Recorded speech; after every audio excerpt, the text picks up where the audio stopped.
موضوع اللي هم نفسهم اللي احنا نتهز داخليا علشان يا بلدنا يوسف تضعف، يا بالعكس. حبيبي انا عايز افهمك حاجة. اتفضل. يا يوسف يا حبيبي انا عايز افهمك حاجة. كل اللي بيتكلم ده يعني بيتكلم ومختفي. احنا عايزين الجرأة للناس دي اللي بتتكلم كده تورينا نفسها. محدش هيورينا نفسه، فده ما يضايقكش، بالعكس. الكلاب تعوي وقافلة تسير. فاحنا بالنسبة لنا عارفين وطننا كويس، وعارفين رئيسنا كويس، وعارفين جيشنا كويس قوي. فما ده ما يشغلناش. يعني احنا اللي يشغلنا ايه يا حبيب قلبي؟ اللي يشغلنا بلدنا، مصلحة بلدنا، شغلنا، اكل عيشنا. نطور من البلد دي ازاي؟ كل واحد في مجال عمله يبقى يديله طاقته كلها.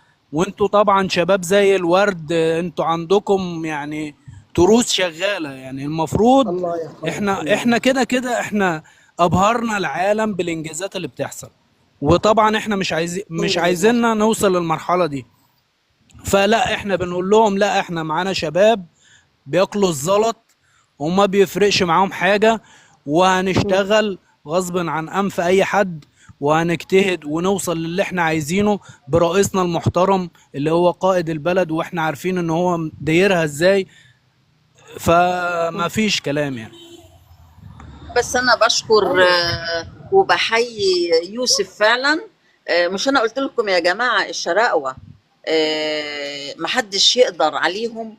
هو لوحده يعني محافظه، الله اكبر الله اكبر عليها. وانا بعتز بيك على انك شاب وبتتكلم بالحماس دوت يا يوسف. وهو يقصد يا الله يحفظك استاذي يا ماما. ان الله جميع يحفظك. ان الوطن